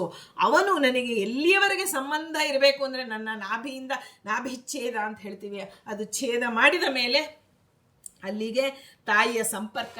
ಆದರೆ ಭಗವಂತ ನೋಡಿ, ಇನ್ನೂ ತನ್ನ ನಾಭಿ ಕಮಲದಿಂದ ಹುಟ್ಟಿದ್ದು ಬ್ರಹ್ಮದೇವರು, ಎಂಥ ಬ್ರಹ್ಮನನ್ನ ಸೃಷ್ಟಿ ಮಾಡಿದ ಭಗವಂತ ಇನ್ನೂ ನಾಭಿಯನ್ನ ಕಳಚಿಕೊಂಡೇ ಇಲ್ಲ. ತನ್ನ ಮಗುವಿಗೂ ತನಗೂ ಇಂಥ ಸಂಬಂಧವನ್ನು ಹೊಂದಿರತಕ್ಕಂಥ, ಅಂದ್ರೆ ತಂದೆ ತಾಯಿಗಳನ್ನ ಧಾರ್ಮಿಕವಾಗಿ ನೋಡಿಕೊಳ್ಳುವಂತಹ ಮಗು ನನಗೆ ಬೇಕು. ಜೊತೆಗೆ ಅಷ್ಟೇ ಅಲ್ಲ, ಕೇವಲ ನನಗಾಗಿ ಅಲ್ಲ, ನನ್ನ ತಂದೆ ತಾಯಿಗಳನ್ನ ಆ ರೀತಿ ಸಂಬಂಧದಿಂದ ನಾವು ಯಾವುದೇ ರೀತಿಯ ವೃದ್ಧಾಶ್ರಮಗಳಿಗೆ ಕಳಿಸದೆ ತಂದೆ ತಾಯಿಗಳನ್ನ ಕೊನೆಯ ಉಸಿರಿರುವವರೆಗೂ, ಜೊತೆಗೆ ಅವರು ಹೋದ ನಂತರವೂ ಅವರನ್ನ 3 ತಲೆಮಾರುಗಳು ನೆನೆಸಿಕೊಂಡು ಶ್ರಾದ್ದ ಮುಂತಾದ ಕಾರ್ಯಗಳನ್ನು ಮಾಡುವಂತಹ ಸಂತಾನ ನಾವಾಗಬೇಕು, ನಮ್ಮ ಮಕ್ಕಳು ಆಗಬೇಕು ಅಂತ ಹೇಳಿ ನೋಡಿ. ನಾಭಿ, ಕೇವಲ ಒಂದು ನಾಭಿಯಿಂದ ಸಂಬಂಧವನ್ನೇ ಕಡಿದುಕೊಳ್ಳದಂತಹ ದೊಡ್ಡವರು ಹೇಳ್ತಾರೆ. ಈಗ ಪ್ರಹ್ಲಾದರಾಜರು ಹಿರಣ್ಯಕಶಿಪುವಿನ ಮಕ್ಕಳಾಗಿ ಬಂದರು. ಆಗ ಹಿರಣ್ಯಕಶಿಪುವಿನ ಮಕ್ಕಳಾಗಿ ಬಂದರೆ 21 ಕುಲ ಉದ್ಧಾರ ಮಾಡಿದರು ಅಂತ ಹಿಂದೆ ಎಲ್ಲೆಲ್ಲಿ ಪ್ರಹ್ಲಾದರಾಜರು ಮುಂದೆ ಎಲ್ಲೆಲ್ಲಿ ಹುಡ್ತಾರೋ ಅವರವರ ತಂದೆ ತಾಯಿಗಳನ್ನು ಉದ್ಧಾರ ಮಾಡಿದ್ರು ಅಂತ ನಾವು ಕೇಳ್ತೇವೆ. ಅದರಿಂದ ನಾವು ಉದ್ಧಾರ ಆಗಬೇಕು. ನಮ್ಮ ತಂದೆ ತಾಯಿಗಳೇ ಪುನ್ನಾಮಕ ನರಕದಿಂದ ಪಾರು ಮಾಡುವಂತಹ ಧಾರ್ಮಿಕ ವಿಧಿವಿಧಾನಗಳನ್ನು ನಾವು ಆಚರಣೆ ಮಾಡುವಂತಹ ಸತ್ಪುತ್ರರಾಗಿ ನಾವು ಮಾರ್ಪಾಟ ಆಗಬೇಕು ಅನ್ನೋದು ನಮ್ಮ ಪ್ರಾರ್ಥನೆ. ಜೊತೆಗೆ ನಮಗೂ ಅಂತಹ ಮಕ್ಕಳನ್ನು ಕೊಡು ಅಂತ ಹೇಳಿ ಬ್ರಹ್ಮದೇವರಲ್ಲಿ ಪ್ರಾರ್ಥನೆ ಮಾಡ್ತಿದ್ದೀವಿ. ಇನ್ನು ಕಿವಿಯಿಂದ ಪುಲಸ್ತ್ಯ ಋಷಿಗಳನ್ನು ಪಡೆದಿದ್ದಾರೆ ಬ್ರಹ್ಮದೇವರು. ಅಂತಹ ಸತ್ಪುತ್ರ ಸಂತಾನವನ್ನ ಕಿವಿಯಿಂದ ಪುಲಸ್ತ್ಯ ಋಷಿಗಳನ್ನು ಪಡೆದಿದ್ದಾರೆ. ಅದಕ್ಕೆ ನಾವು ಪ್ರಾರ್ಥನೆ ಮಾಡ್ತಾ ಇದ್ದೀವಿ, ಸ್ವಾಮಿ ಸಕಲ ವರ್ಣಾತ್ಮಕ ಧ್ವನ್ಯಾತ್ಮಕ ಎಲ್ಲ ಶಬ್ದಗಳನ್ನು ಕೇಳ್ತಾಲೆ ಅಲ್ಲಿ ಯಾವುದೇ ಶಬ್ದವನ್ನ ಕೇಳಿದರೂ ಅದನ್ನ ಭಗವಂತನ ಸ್ತೋತ್ರವೆಂದು ಚಿಂತಿಸುವಂತಹ, ಸ್ತೋತ್ರವೆಂದು ಅರಿತುಕೊಳ್ಳುವಂತಹ ಸತ್ಪುತ್ರ ಸಂತಾನವನ್ನ ನಮಗೆ ಅನುಗ್ರಹಿಸು. ನಾವು ಅಂತಹ ಸಂತಾನವಾಗುವಂತೆ ನಮಗೆ ಅನುಗ್ರಹಿಸು. ಈಗ ನೋಡಿ, ವರ್ಣಾತ್ಮಕ ಧ್ವನ್ಯಾತ್ಮಕ, ವರ್ಣಾತ್ಮಕವಾದ ಶಬ್ದಗಳನ್ನು ನಾವು ಒಂದು ಸ್ತೋತ್ರ ಮಂತ್ರವನ್ನು ಹೇಳಿದಾಗ ದೇವರ ಸ್ಮರಣೆ ಬರುತ್ತೆ. ದೇವರ, ಈಗ ಶ್ರೀನಿವಾಸನನ್ನು ನೋಡಿದಾಗ ನಾವು ಒಂದು ಸ್ತೋತ್ರ ಹೇಳ್ತೇವೆ. ಅದೇ ಶ್ರೀನಿವಾಸ ದೇವರನ್ನು ನೋಡಿ ನರಸಿಂಹ ದೇವರ ಸ್ತೋತ್ರ ಹೇಳಿದ್ರೆ, ಇಲ್ಲ ಇದು ಶ್ರೀನಿವಾಸ ದೇವರ ದೇವಸ್ಥಾನ, ನರಸಿಂಹನ ಒಂದು ಪ್ರಾರ್ಥನೆ ಮಾಡ್ತಿದ್ದೀರಾ ನೋಡಿ. ಎಷ್ಟು ನಮ್ಮ ಅಲ್ಪಮತಿ ಅಂದ್ರೆ ಭಗವಂತನ ರೂಪಗಳಲ್ಲಿ ಭೇದವಿಲ್ಲ ಅನ್ನೋದು ನಮಗೆ ಮರೆತೇ ಹೋಗುತ್ತೆ. ನೀವು ಯಾವ ರೂಪದಲ್ಲಿ ಯಾವ ರೂಪವನ್ನ ಬೇಕಾದರೂ ಚಿಂತನೆ ಮಾಡಿ ಅನುಗ್ರಹ ಪಡೆಯಬಹುದು ಅನ್ನೋ ಶಾಸ್ತ್ರದ ಮಾತು ನಮಗೆ ಮರೆತು ಹೋಗುತ್ತೆ. ಜೊತೆಗೆ ಧ್ವನ್ಯಾತ್ಮಕ ಹಸು ಕೂಗತ್ತೆ, ಅಂಬಾ ಅಂತ ಹಸು ಕೂಗತ್ತೆ, ಅದು ದೇವರ ಸ್ಮರಣೆ, ಅದು ತನ್ನ ಭಾಷೆಯಲ್ಲಿ ದೇವರನ್ನ ಸ್ತೋತ್ರ ಮಾಡ್ತಾ ಇದೆ. ಹೀಗೆ ಸಮುದ್ರದ ಘೋಷ ಇದೆಯಲ್ಲ, ಅದು ದೇವರ ಸ್ಮರಣೆ. ಆದರೆ ನಮಗೆ ಅದು ಅರ್ಥ ಆಗ್ತಿಲ್ಲ, ಧ್ವನ್ಯಾತ್ಮಕ ಶಬ್ದಗಳು ಅರ್ಥ ಆಗ್ತಿಲ್ಲ. ಆದರೆ ಧ್ವನ್ಯಾತ್ಮಕ ಶಬ್ದಗಳೂ ಸಹಿತ ಭಗವಂತನ ಸ್ತೋತ್ರ ಎಂದು ಚಿಂತಿಸುವಂತಹ ಸತ್ಪುತ್ರ ಸಂತಾನವನ್ನ ನಮಗೆ ಅನುಗ್ರಹ ಮಾಡಿ. ನಾವು ಇಲ್ಲಿ ಒಬ್ಬರನ್ನ ವಿಶೇಷವಾಗಿ ಸ್ಮರಣೆ ಮಾಡಬೇಕು. ಕೈಕೇಯಿನ ಎಲ್ಲರಿಗೂ ಮೋಕ್ಷ ಕೊಡ್ತಾರೆ ಬ್ರಹ್ಮ, ಎಲ್ಲರಿಗೂ ಅವರವರ ಗತಿ ಕೊಟ್ಟ ಮೇಲೆ ಕೈಕೇಯಿದು ಒಂದು ಪೆಂಡಿಂಗ್ ಇಟ್ಟಿರ್ತಾರೆ. ರಾಮನನ್ನ ಕೇಳ್ತಾರೆ, ಸ್ವಾಮಿ ಕೈಕೇಯಿಗೆ ಯಾವ ಗತಿ ನೀವೇ ಹೇಳಬೇಕು. ಆಗ ಶ್ರೀರಾಮದೇವರು ಹೇಳ್ತಾರೆ, ಅಲ್ಲಪ್ಪ ಭರತನಂತಹ ಪುತ್ರನನ್ನ ಪಡೆದಿದ್ದಾಳೆ ಅಂದಮೇಲೆ ಅವಳಿಗೆ ಮೋಕ್ಷವೇ ಆಗಬೇಕು, ಅದರಲ್ಲಿ ಯಾಕೆ ಸಂಶಯ ಅಂತ ಕೇಳ್ತಾರೆ. ಅಂದ್ರೆ ಎಂತಹ ನೋಡಿ, ನಾವು ಎಂಥ ಒಂದು ದುರ್ಮಾರ್ಗದಲ್ಲಿದ್ದರೂ ಅಂದರೆ ಸತ್ಪುತ್ರ ಸಂತಾನದಿಂದ ನಾವು ಮೇಲೆ ಬರ್ತೇವೆ. ಕರ್ಮಾನುಸಾರ ದುರ್ಮಾರ್ಗ ಅಂದರೆ ಒಳ್ಳೆ ಯೋಗ್ಯ ಜೀವಿಯೇ ಅವಳು ಕೈಕೇಯಿ, ಆದರೆ ಅವಳಿಗೆ ಆ ಮಂಥರೆಯ ಒಂದು ದುಷ್ಟ ಬೋಧನೆಯಿಂದ ಹಾಗೆ ಆಡಿದ್ಲು. ಆದರೆ ಕೊನೆಯಲ್ಲಿ ಭಗವಂತ ನಿರ್ಣಯ ಮಾಡಿ ಒಂದು ಗತಿಯನ್ನು ಕೊಟ್ಟ. ಅಂದರೆ ಇವಳು ಮೋಕ್ಷಕ್ಕೆ, ಭರತನಂತಹ ಸತ್ಪುತ್ರನನ್ನು ಪಡೆದಿದ್ದಾಳೆ ಅಂದಮೇಲೆ ಇವಳು ಮೋಕ್ಷಕ್ಕೆ ಯೋಗ್ಯಳು ಅಂತ ಇಂತಹ ಅನುಸಂಧಾನವನ್ನ ಮಾಡುವಂತಹ ಮಕ್ಕಳನ್ನ ನಾವು ಅಂತಹ ಮಕ್ಕಳಾಗುವಂತೆ ಅನುಗ್ರಹ ಮಾಡಿ. ಇನ್ನು ಹೆಬ್ಬೆರಳಿನಿಂದ ದಕ್ಷ ಪ್ರಜಾಪತಿಯಂತಹ ಸತ್ಪುತ್ರ ಸಂತಾನವನ್ನ ಪಡೆದಿರ್ತಕ್ಕಂಥ ವಿರಾಟ್ ರೂಪಿ ಬ್ರಹ್ಮದೇವರೇ, ನಮಗೂ ಹೇಗೆ ನೋಡಿ, ನಮ್ಮ ಬೆರಳನ್ನು ನೋಡಿಕೊಳ್ಳೋಣ. 4 ಬೆರಳು ಒಂದು ಕಡೆ ಆದರೆ ಇನ್ನೊಂದು ಹೆಬ್ಬೆರಳು ಅದು ಸಪರೇಟ್ ಆಗಿ ಇದೆ, ಅಂದ್ರೆ ಹಸ್ತದ ಒಂದು ಭಾಗವಾಗಿಯೇ ಇದ್ದರೂ ಅದು ಹೇಗೆ ತನ್ನ ಒಂದು ಪ್ರತ್ಯೇಕತೆಯನ್ನು ಕಾಯ್ದುಕೊಂಡಿದೆಯೋ ಹಾಗೆ ನಾವು ಸಂಸಾರದ ಒಂದು ಭಾಗದಾಗಿಯೇ ಇದ್ದರೂ ಸದಾ ಒಂದು ಪರರಿಗೆ ಬೋಧಿಸುವುದಕ್ಕಿಂತ ನಾವು ನಮ್ಮ ಜ್ಞಾನ ಪರರಿಗೆ ಬೋಧಿಸುವುದಕ್ಕಾಗಿ ಅಲ್ಲ, ನಮ್ಮ ಒಂದು ಆತ್ಮ ಸಮೀಕ್ಷೆ ಮಾಡಿಕೊಳ್ಳೋದಕ್ಕಾಗಿ, ಹೆಚ್ಚು ಹೆಚ್ಚು ಶ್ರೇಯಸ್ಸನ್ನು ನಾವು ಪಡಿಬೇಕು ಅನ್ನೋದಕ್ಕಾಗಿ, ನಮಗೆ ಆ ಒಂದು ಚಿಂತನೆ ಬರಬೇಕು ಅನ್ನೋದಕ್ಕಾಗಿ ಹೆಬ್ಬೆರಳಿನಿಂದ ದಕ್ಷ ಪ್ರಜಾಪತಿಯನ್ನು ಸತ್ಪುತ್ರ ಸಂತಾನವಾಗಿ ಪಡೆದಂತಹ ಬ್ರಹ್ಮದೇವರಲ್ಲಿ ಪ್ರಾರ್ಥನೆ ಮಾಡ್ತಿದ್ದೀವಿ. ಸ್ವಾಮಿ, ಆತ್ಮ ಸಮೀಕ್ಷೆಯಲ್ಲಿ ಹೇಗೆ ನೋಡಿ ಕೈ ಬೆರಳು ಹೇಗಿದೆ ಅಲ್ಲ, ಹಾಗೆ ಆತ್ಮ ಸಮೀಕ್ಷೆಗೆ ಜಾಸ್ತಿ ಪ್ರತ್ಯೇಕತೆಯನ್ನು ನಾವು ಎಲ್ಲೇ ಇರಲಿ ನಮ್ಮ ಆತ್ಮ ಸಮೀಕ್ಷೆ ನಡೀತಾ ಇರಬೇಕು ನಮ್ಮ ಮನಸ್ಸಿನಲ್ಲಿ. ಅಂತಹ ಅನುಷ್ಠಾನಕ್ಕೆ ಬರುವಂತಹ ಸತ್ಪುತ್ರ ಸಂತಾನ ನಾವಾಗಬೇಕು ಸ್ವಾಮಿ. ನಮಗೆ ಅಂತಹ ಮಕ್ಕಳು ಸತ್ಪುತ್ರ ಸಂತಾನವಾಗಬೇಕು. ನಮ್ಮ ಮಕ್ಕಳಿಗೆ ಆ ರೀತಿಯ ಮಾರ್ಗದಲ್ಲಿ ಹೋಗುವಂತೆ ಪ್ರೇರಣೆ ಮಾಡಿ ಅಂತ ಹೇಳಿ ಪ್ರಾರ್ಥನೆ. ಇನ್ನು 8 ಮನಸ್ಸಿನಿಂದ ಮರೀಚಿ ಋಷಿಗಳನ್ನು ಪಡೆದಿದ್ದಾರೆ. ಅಂತಹ ವಿರಾಟ್ ರೂಪಿ ಬ್ರಹ್ಮದೇವರೇ, ನಮಗೆ ಹುಟ್ಟಿದ ಭಾಗದಿಂದಲೇ ತಂದೆ, ತಾಯಿ, ಅಣ್ಣ, ತಮ್ಮ ಎಲ್ಲ ಸಂಬಂಧಗಳ ಪ್ರಾಪ್ತಿಯಾಗತ್ತೆ. ಆದರೆ ಪತ್ನಿ ಅನ್ನುವ ಒಬ್ಬ ಸಂಬಂಧಿಗಳು ಮಾತ್ರ ನಮಗೆ ಪತ್ನಿ ಅಥವಾ ಪತಿ ಬ್ರಹ್ಮಚರ್ಯಾಶ್ರಮ ಧರ್ಮ ಮಾಡಿ ಮುಗಿಸಿದ ನಂತರ ಅಂತಹ ಸಂಬಂಧ ನಮಗೆ ದೊರಕತ್ತೆ. ಆದರೆ ಉಪನಿಷತ್ ಹೇಳುತ್ತೆ, ವಿದ್ಯಾರ್ಜನೆಯಿಂದ ಒಂದು ಹಂತ ಮುಗಿಸಿದ ಮೇಲೆ ನಮಗೆ ಶ್ರದ್ಧಾ ಎನ್ನುವ ಪತ್ನಿ ಒಡಗೂಡ್ತಾಳೆ. ಅಂದರೆ ಶ್ರದ್ಧೆ ಬರೋದು ಯಾವಾಗ? ಅಧ್ಯಯನ ಆದ ಮೇಲೆ, ಸಂಪೂರ್ಣ ಅಧ್ಯಯನವಾದಾಗ ಶ್ರದ್ಧೆ ಎನ್ನುವ ಶ್ರದ್ಧಾ ಪತ್ನಿ, ಜೀವ ಯಜಮಾನ. ಉಪನಿಷತ್ತಲ್ಲಿ ಹೇಳ್ತಾರೆ, ಜೀವ ಯಜಮಾನ ಶ್ರದ್ಧಾ ಅನ್ನುವ ಪತ್ನಿಯೊಂದಿಗೆ ಅವನು ಎಂದೂ ವಿಧುರನಲ್ಲ. ಶ್ರದ್ಧಾ ಅನ್ನುವ ಪತ್ನಿ ಇದ್ದೇ ಇರುತ್ತಾಳೆ ಅವನಲ್ಲಿ. ಅಂಥ ಪುತ್ರ ಸಂತಾನವನ್ನ ನೋಡಿ, ಅವಳನ್ನ ಪತ್ನಿಯನ್ನಾಗಿ ಸ್ವೀಕರಿಸಿ. ಅಂದರೆ ಶ್ರದ್ಧೆಯ ಜೊತೆಗೆ ನಮ್ಮ ಪ್ರತಿಯೊಂದು ಜೀವನದ ಒಂದು ಕ್ಷಣವೂ ನಮ್ಮ ಪತ್ನಿಯನ್ನು ಬಿಟ್ಟು ಇರಬಾರದು. ಎಂಥ ಪತ್ನಿ? ಶ್ರದ್ಧಾ. ಅದು ಸ್ತ್ರೀ ಪುರುಷ ಇಬ್ಬರಿಗೂ ಸಂಬಂಧಪಟ್ಟಿದೆ. ಇಂತಹ ಒಂದು ಚತುರ್ವಿಧ ಪುರುಷಾರ್ಥಗಳನ್ನು ಮೀರಿದಂತಹ ಭಗವಂತನ ಬಿಂಬರೂಪಿ ಭಗವಂತನ ಕಾಣುವಂತಹ ಸತ್ಪುತ್ರ ಸಂತಾನವನ್ನು ಕಾಣುವಂತಹ ಅಂದರೆ ಇದೇ ಜನ್ಮದಲ್ಲಿ ಅಂತ ತಿಳಿಬಾರ್ದು. ಯಾವ ಜನ್ಮದಲ್ಲಿ ಆಗಲಿ, ಒಮ್ಮೆ ನನ್ನ ಗರ್ಭದಲ್ಲಿ ಬಂತು ಆ ಜೀವ ಅಂದರೆ ಅದು ಯಾವುದೇ ಗರ್ಭದಲ್ಲಿ ಮತ್ತೆ ಮತ್ತೆ ಮತ್ತೆ ಹುಡ್ತಾ ಹೋದ್ರೂ ನನ್ನ ಜೊತೆಗಿನ ಸಂಬಂಧ ಹಾಗೇ ಇರುತ್ತೆ. ಅಂತಹ ಸತ್ಪುತ್ರ ಸಂತಾನವನ್ನು ನಮಗೆ ಯಾವುದೋ 6ನೇ ಜನ್ಮನೋ 7ನೇ ಜನ್ಮದಲ್ಲೋ ಒಬ್ಬ ಜೀವ ನನ್ನ ಮಗುವಾಗಿ ಬಂದಿತ್ತು ಅಂದರೆ ನಾವು 7 ಜನ್ಮ ಆಗೋಗಿದೆ, ನಿನಗೂ ನನಗೂ ಸಂಬಂಧ ಇಲ್ಲ ಅಲ್ಲ. ಆ ಒಂದು ಕರ್ಮ, ನೀನು ಅವರ ಋಣ ತೀರಿಸಿಕೊಳ್ಳುವವರೆಗೂ ನಿನಗೆ ಅವರ ಸಂಬಂಧ ಹಾಗೆಯೇ ಉಳಿದುಕೊಂಡಿರುತ್ತೆ. ಎಂತಹ ಋಣ ನೋಡಿ, ನಮಗೆ ಗೊತ್ತಿಲ್ಲದೆ ಜೀವನ ಮಾಡ್ತಿದ್ದೀವಿ, ನಡೀತಿದೆ. ಅದನ್ನೆಲ್ಲ ನೆನಪಿಸಿಕೊಂಡಾಗ ಇಂತಹ ಋಣ ಪರಿಹಾರಕ್ಕಾಗಿ ನಾವು ಪ್ರಯತ್ನ ಪಡಬೇಕು ಅಂತ ಅನಿಸುತ್ತೆ. ಇನ್ನು 9ನೇದಾಗಿ, ಹಸ್ತದಿಂದ ಕ್ರತು ಋಷಿಗಳಂತಹ ಸತ್ಪುತ್ರ ಸಂತಾನವನ್ನು ಪಡೆದಂತಹ ಬ್ರಹ್ಮದೇವರೇ, ನಮಗೂ ಜೀವನದಲ್ಲಿ ಎಲ್ಲ ಸನ್ನಿವೇಶಗಳು ಬರುತ್ತೆ ನೋಡಿ. ಪರ ವಿರೋಧ ಯಾವುದೇ ಸನ್ನಿವೇಶ ಬಂದರೂ ಯಾದವಾರ್ಯರು ಹೇಳ್ತಾರೆ, ವಾಸಿಷ್ಠ ಕೃಷ್ಣನ ಕರಾವಲಂಬನವನ್ನು ಪ್ರಾರ್ಥನೆ ಮಾಡ್ತಾ ಇರ್ತಾರೆ. ಹಾಗೂ ಆ ಕರಾವಲಂಬನಕ್ಕೆ ಯೋಗ್ಯವಾಗುವಂತಹ ಸಂತಾನ ನಾವಾಗಬೇಕು. ನಮಗೆ ಅಂತಹ ಸಂತಾನ ಕೊಡು ಅಂದರೆ ಅಂತಹ ಕರ್ಮಾಚರಣೆ ಉಳ್ಳ ಹಸ್ತ ಅಂದರೆ ಕರ್ಮ ನೋಡಿ.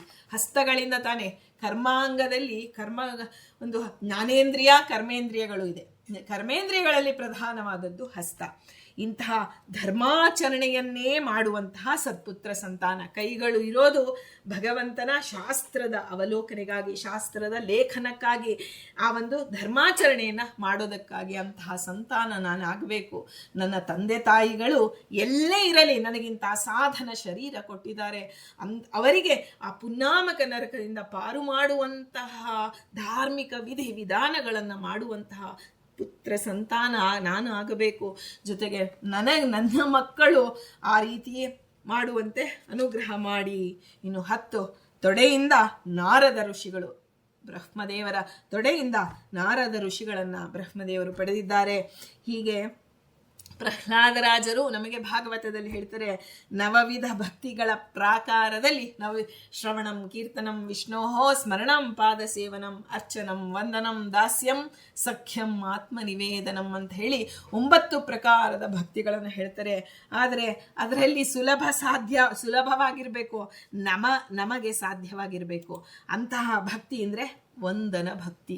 ನಮಸ್ಕಾರ ಅನ್ನೋದು ಪ್ರಾಮಾಣಿಕವಾಗಿ ಮಾಡಿದ್ರೆ ಶಾಸ್ತ್ರ ಹೇಳುತ್ತೆ, ಏಕೋಪಿ ಕೃಷ್ಣಸ್ಯ ಸಕೃತ್ ಪ್ರಣಾಮ ದಶಾಶ್ವಮೇಧ ಅವಭೃತೇನ ತುಲ್ಯ ದಶಾಶ್ವಮೇಧಿ ಪುನರೇತಿ ಜನ್ಮ ಕೃಷ್ಣ ಪ್ರಣಾಮೀನ ಪುನರ್ಭವಾಯ. ನೋಡಿ ಎಂತಹ ಧೈರ್ಯ ಕೊಡುವಂಥ ಮಾತು. ಏಕೋಪಿ ಕೃಷ್ಣಸ್ಯ ಸಕೃತ್ ಪ್ರಣಾಮ, ಸಕೃತ್ ಪ್ರಣಾಮ. ಕೇವಲ ನಾವು ಒಂದು ಕೈಯಿಂದ ನಮಸ್ಕಾರ ಅಲ್ಲ, 2 ಕೈ ಮುಗಿದು ನಮಸ್ಕಾರ ಅಲ್ಲ, ಕಾಯಿಕ ವಾಚನಿಕ ಮಾನಸಿಕ ಎಲ್ಲವೂ ಕೂಡಿದಂತಹ ನಮಸ್ಕಾರ. ನಮಸ್ಕಾರ ಅಂದ್ರೇನು? ಎಷ್ಟು ಅಂಗಗಳಿದೆ ನಮಸ್ಕಾರದಲ್ಲಿ. ವಂದನ ಭಕ್ತಿ ಮಾಡೋದು ಅಷ್ಟು ಸುಲಭ ಅಲ್ಲ. ಶಾಸ್ತ್ರ ಹೇಳುತ್ತೆ ವಂದನ ಭಕ್ತಿ ಸುಲಭ ಅಂತ. ಆದರೆ ನಮ್ಮಂತಹ ಪಾಮರರಿಗೆ ಅದೂ ಕಷ್ಟವೇ. ಯಾಕೆಂದ್ರೆ ಹೇಳುತ್ತೆ ನೋಡಿ ಶಾಸ್ತ್ರ, ಒಂದು ನಮಸ್ಕಾರದಲ್ಲಿ 8 ಅಂಗಗಳು ಪ್ರಧಾನವಾಗಿರುತ್ತೆ. ಉರಸ ಶಿರಸ ದೃಷ್ಟಿಯ ಮನಸಾ ವಚಸ ತಥಾ ಪದ್ಭ್ಯಾಂ ಕರಾಭ್ಯಾಂ ಜಾನುಭ್ಯಾಂ ಪ್ರಣಾಮೋ ಅಷ್ಟಾಂಗ ಈ ರೀತಃ. ಈ ಎಲ್ಲವೂ ಉರಸ ಅಂದರೆ ಎದೆಯಲ್ಲಿ ಭಾವನೆಗಳಿರಬೇಕು, ಶಿರಸ ಚಿಂತನೆಗಳಿರಬೇಕು, ದೃಷ್ಟಿಕೋನ ಸರಿಯಾದ ದೃಷ್ಟಿಕೋನದಿಂದ ಶಾಸ್ತ್ರವನ್ನು ನೋಡಬೇಕು, ಮನಪೂರ್ವಕವಾಗಿ ಯಾರದೇ ಒತ್ತಡದಿಂದ ನೋಡೋದಲ್ಲ, ಮನಪೂರ್ವಕವಾಗಿ ಮಾಡಬೇಕು. ವಚಸ ಒಳ್ಳೆಯ ಮಾತುಗಳು, ಶಾಸ್ತ್ರೀಯ ಮಾತುಗಳು ನಮ್ಮ ಬಾಯಲ್ಲಿ ಬರ್ತಾ ಇರಬೇಕು. ಅಂದರೆ ಮಂತ್ರ ಸ್ತೋತ್ರಗಳು ಬರ್ತಾ ಇರಬೇಕು. ಇನ್ನು ಪರೋಕ್ಷ ಜ್ಞಾನಿಗಳು ನುಡಿದಂತಹ ಮಾತುಗಳು ನಮ್ಮ ಬಾಯಲ್ಲಿ ಸದಾ ಬರ್ತಾ ಇರಬೇಕು. ಪದ್ಭ್ಯಾಂ ಕರಾಭ್ಯಾಂ ಜಾನುಭ್ಯಾಂ. ನುಡಿಲಿ ಜಾನುಭ್ಯಾಂ ಅಂದರೆ ತೊಡೆಯಿಂದ ತೊಡೆಯೂ ಒಂದು ನಮಸ್ಕಾರದ ಅಂಗ. ಇದನ್ನು ನಾವು ತೊಡೆಯನ್ನು ಹೀಗೆ ಇದನ್ನು ಮಾಡಿಕೊಂಡು ಮಕ್ಕಳನ್ನು ತೊಡೆ ಮೇಲೆ ಮಲಗಿಸ್ಕೋತೀವಿ. ಆಗ ನಾರದರ ಸ್ಮರಣೆ ಮಾಡಬೇಕು. ನಾರದರು ಬ್ರಹ್ಮದೇವರ ತೊಡೆಯಿಂದ ಹುಟ್ಟಿದಂತಹ ನಾರದರೇ ನಮ್ಮ ಮಗುವಿಗೆ ಜ್ಞಾನಪ್ರದರಾಗಿರಿ. ಅಂದರೆ ನಾವು ಒಂದೊಂದು ಅಂಗಗಳನ್ನು ನೋಡಿದಾಗ ಅಂತಹ ಋಷಿಗಳನ್ನು ಸ್ಮರಣೆ ಮಾಡಬೇಕು. ಆದರೆ ಈ ನಮಸ್ಕಾರ ಅನ್ನೋದು ಇಂತಹ ವಂದನ ಭಕ್ತಿಯನ್ನಾದರೂ ಮಾಡೋಣ ಅಂದರೆ ಈ ಏಕೋಪಿ ಕೃಷ್ಣಸ್ಯ ಸಕೃತ್ ಪ್ರಣಾಮ ಅಂದ್ಬಿಟ್ರು. ಒಳ್ಳೆಯ ರೀತಿಯಲ್ಲಿ ಈ ಅಷ್ಟಾಂಗಗಳಿಂದ ಕೂಡಿದಂಥ ಪ್ರಣಾಮ ಅದು ಮಾಡಿದರೆ ಏನಾಗುತ್ತೆ? ದಶಾಶ್ವಮೇಧ ಅವಭೃತೇನ ತುಲ್ಯ. 10 ಅಶ್ವಮೇಧ ಯಾಗ ಅವಭೃತ ಸ್ನಾನ ಮಾಡಿದಂತಹ ಒಂದು ಫಲ ನಿನಗೆ ಬರುತ್ತೆ. ಆದರೆ ದಶಾಶ್ವಮೇಧಿ ಪುನರೇತಿ ಜನ್ಮ. ನಮ್ಮಂಥವ್ರು ಇರ್ತಾರೆ ನೋಡಿ, ಎಲ್ಲ ಜನ್ಮದಲ್ಲೂ ನಮ್ಮಂಥವ್ರು ಇದ್ದೇ ಇರ್ತಾರೆ. ಹಾಗಾದರೆ ಕೃಷ್ಣನಿಗೆ ಯಾಕೆ ಪ್ರಣಾಮ ಮಾಡಬೇಕು ನಾವು? ಯಶಸ್ಸು ಕೀರ್ತಿ ಒಂದು ಪಡೆಯುವಂಥ ಆಸೆ ಇರೋರು, ಇಲ್ಲಪ್ಪ ನಾನು 10 ಅಶ್ವಮೇಧ ಯಾಗ ಮಾಡ್ತೇನೆ, 10 ಅಶ್ವಮೇಧ ಯಾಗ ಮಾಡಿ ಅವಭೃತ ಸ್ನಾನ ಮಾಡ್ತೇನೆ ಅಂದರೆ ಮುಂದೆ ವ್ಯಾಸರು ಹೇಳ್ತಾರೆ, ದಶಾಶ್ವಮೇಧಿ ಪುನರೇತಿ ಜನ್ಮ. ನೀನು ಎಷ್ಟಾದರೂ ಮಾಡಪ್ಪ, ನೀನು ಮತ್ತೆ ಜನ್ಮದಿಂದ ಹುಟ್ಟಿ ಬರ್ತಾನೆ ಇರ್ತೀಯ. ಆದರೆ ಕೃಷ್ಣ ಪ್ರಣಾಮಿ ನ ಪುನರ್ಭವಾಯ.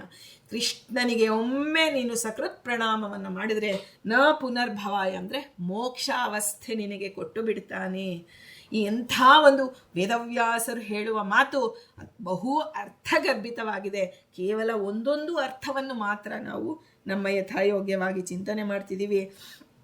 ಹೀಗೆ ನಮ್ಮ ಒಂದು ಈ ಜಾನು ಅಂದರೆ ತೊಡೆಗಳು, ಹರಿಯ ಪ್ರಣಾಮ ಮಾಡೋದಕ್ಕೆ ಇದು ಒಂದು ಮುಖ್ಯವಾದಂಥ ಅಂಗವಾಗಿದೆ. ಈ ನಮಗೆ ಅಷ್ಟು ಸುಲಭವಾಗಿ ಗೊತ್ತಾಗೋದಿಲ್ಲ ಜಾನು ಅಂದರೆ. ಜಾನುವಿನ ಮೂಲ ಭಾಗ ಯಾವುದು ಅಂದರೆ ಗುಹ್ಯೇಂದ್ರಿಯ.